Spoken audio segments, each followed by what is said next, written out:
একটা অত্যন্ত জটিল আবরণের আড়ালে বাস করে। প্রাসাদের সেই জালের আবরণ নাটকের একটি মাত্র দৃশ্য। সেই আবরণের বহির্ভাগে সমস্ত ঘটনা ঘটিতেছে। শুনতে পাচ্ছ রাজা? শুনতে পাচ্ছ? নন্দিন, শুনতে পাচ্ছি, কিন্তু বারে বারে দেখো না আমায়।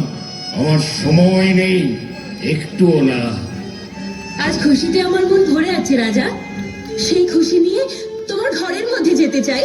না, ঘরের মধ্যে না। যা বলবে বাইরে থেকে বলো। কুঁদ ফুলের মালা গেঁথে পদ্ম পাতায় ঢেকে এনেছি। তুমি পড়ো। এ মালা আমাকে মানায় না রাজা। আমার মালা যে রক্ত করবীর।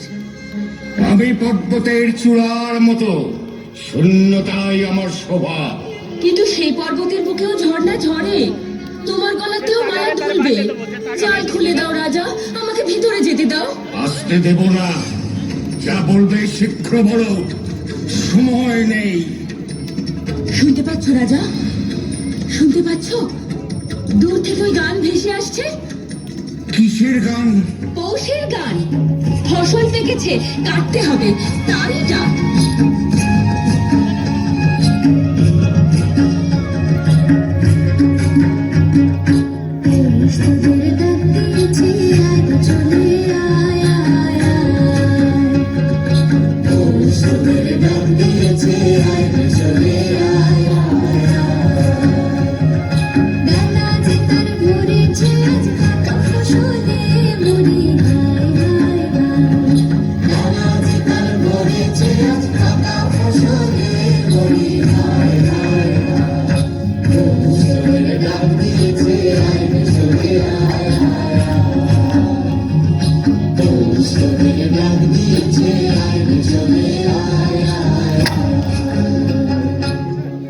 দেখছো না রাজা, পৌষের রোদ্দুর পাকা ধানের লাবণ্য আকাশে মেলে দিচ্ছে।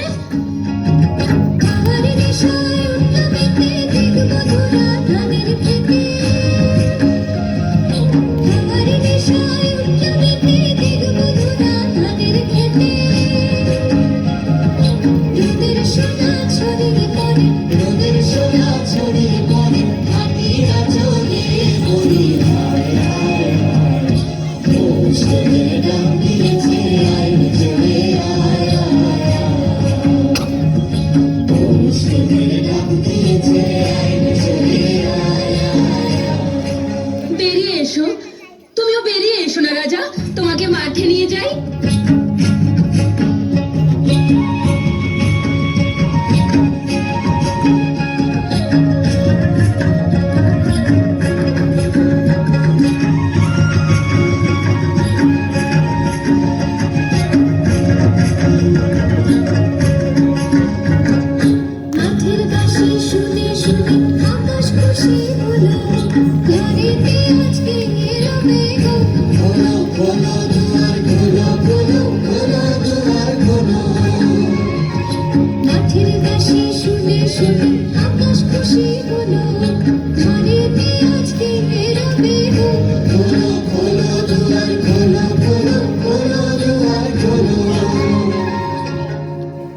আমি মাঠে যাব?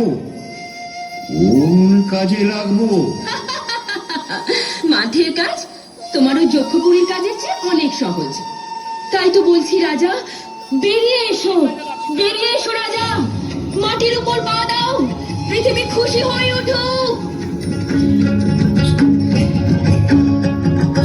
আলোর হাসি উঠলো ধানের শেষে শিশির থেকে। আলোর হাসি উঠলো ধানের শেষে শিশির থেকে। ধরার খুশি